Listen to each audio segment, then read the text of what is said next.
안녕하세요, 여러분. 요즘 온라인으로 학습하거나 시험 볼 때 있잖아요.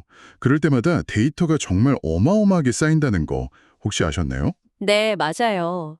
마우스 클릭 한 번, 문제 푸는 그 시간 같은 거 하나하나가 전부 다 데이터가 되죠. 그렇죠.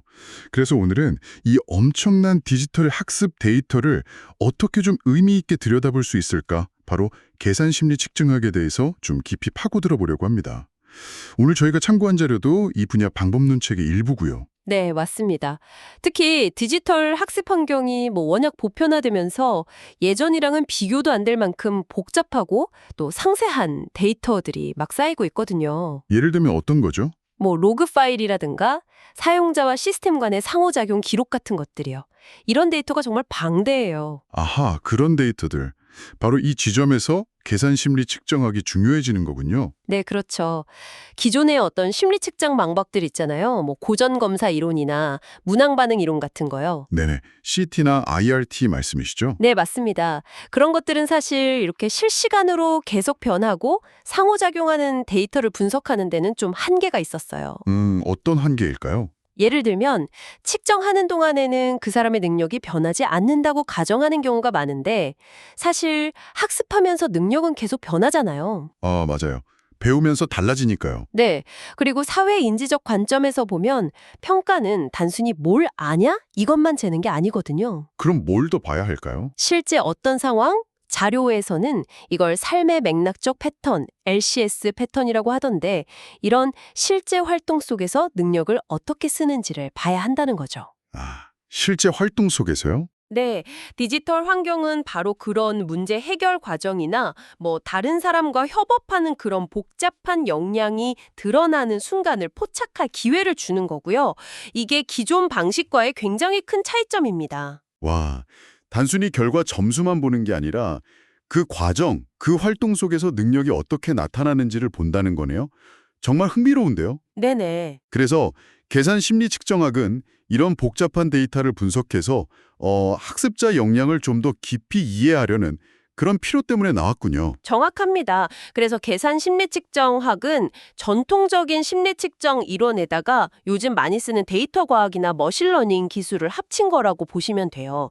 융합 분야죠. 아, 심리 측정 더하기 데이터 과학. 네, 그 증거 중심 설계 ECD라는 틀이 있는데 이걸 디지털 환경에 맞게 좀 확장했다고 볼 수 있어요. 학습자가 어떻고 과제가 어떻고 그 사이에서 나오는 아주 미세한 데이터들 있잖아요. 클릭이나 시간 같은 거요? 네, 그런 걸 증거로 삼아서 역량을 추론하는데 데이터 마이닝이나 머신러닝을 쓰는 겁니다. 폰 데이비어라는 학자가 2017년에 이걸 잘 정리했죠. 결국 궁극적인 목표는 모든 사람에게 더 나은 교육 기회를 제공하는 거겠네요. 접근성도 높이고 비용도 줄이고 더 포용적이면서 질 높은 교육이요. 맞습니다. 그게 핵심 목표죠. 그럼 구체적으로 어떤 재미있는 방법들이 있는지 사례 중심으로 좀 더 들어볼까요? 첫 번째가 문제 해결 과정을 분석하는 거네요. 프로세스 데이터 분석. 네, 맞아요. 이게 아주 흥미로운 부분인데요. 여러분이 온라인에서 좀 복잡한 문제를 풀 때 그냥 맞췄냐 틀렸냐만 보는 게 아니고요. 네. 어떤 순서로 정보에 접근했는지, 어떤 전략을 썼는지 그 해결 과정 자체를 들여다보는 겁니다. 예를 들어 미국 NAP 평가에서 펌프 수리 과제 로그를 분석한 연구가 있었죠. 아, 그 과정 데이터를 본다는 게 신선하네요. 그럼 그 데이터로 뭘 알 수 있나요? 자료 보니까 사회 연결망 분석 SNA 같은 걸로 활동 순서를 이렇게 시각화해서 볼 수도 있대요. 그러면 불필요하게 막 왔다 갔다 하는 비효율적인 패턴 같은 걸 찾아낼 수 있겠죠? 아, 그렇군요. 비효율적인 행동 패턴 파악. 네. 그리고 마르코프 결정 과정, MDP 모델 같은 걸 쓰면 불확실한 상황에서 어떤 행동을 선택하는지 그런 의사결정 방식을 분석해서 능력까지 추론할 수 있다고 하고요. 와, 결과가 같아도 과정은 다를 수 있으니 그 과정을 보면 정말 많은 걸 알 수 있겠네요. 핵심이 바로 그겁니다. 결과는 같아도 과정은 천차만별일 수 있잖아요. 그 과정 속에서 어쩌면 스스로도 몰랐던 강점이나 아니면 좀 개선해야 할 약점을 발견할 수 있다는 게 중요하죠. 네, 확실히 그렇겠네요.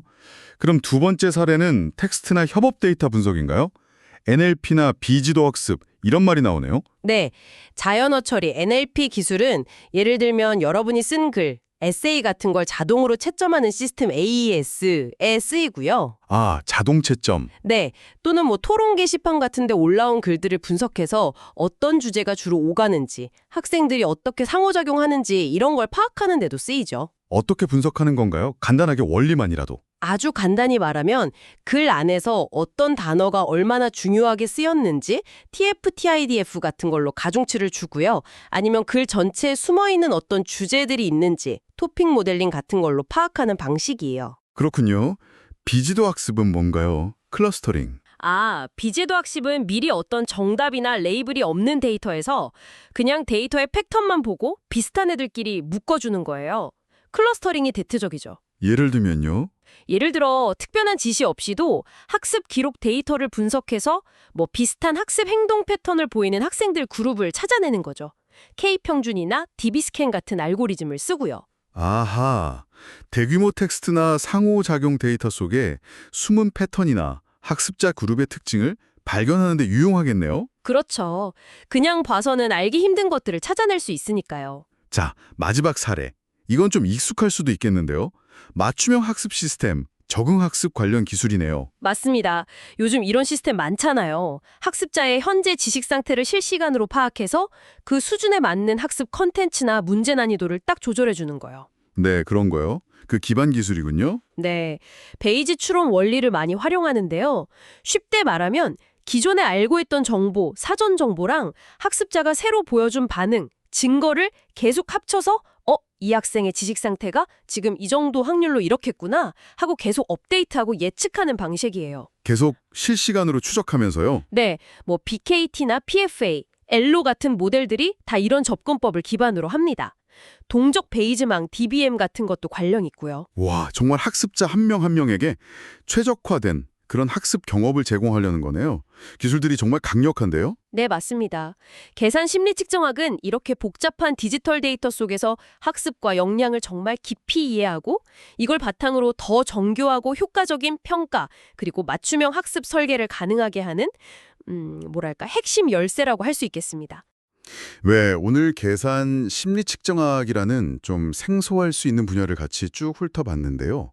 들어보니까 정말 디지털 시대의 교육을 이해하는데 꼭 필요한 새로운 관점인 것 같습니다. 네, 앞으로 더 중요해질 분야라고 생각합니다. 자, 그럼 마지막으로 이런 질문을 한번 던져보고 싶네요. 오늘 이야기 나눈 이런 분석 기술들이 앞으로 계속 발전한다면요. 미래에는 우리가 학습을 측정하는 그 방식뿐만 아니라 어쩌면 우리가 중요하다고 생각하는 학습의 내용이나 역량 그 자체는 또 어떻게 변하게 될까요? 여러분도 한번 생각해 보시면 좋겠습니다.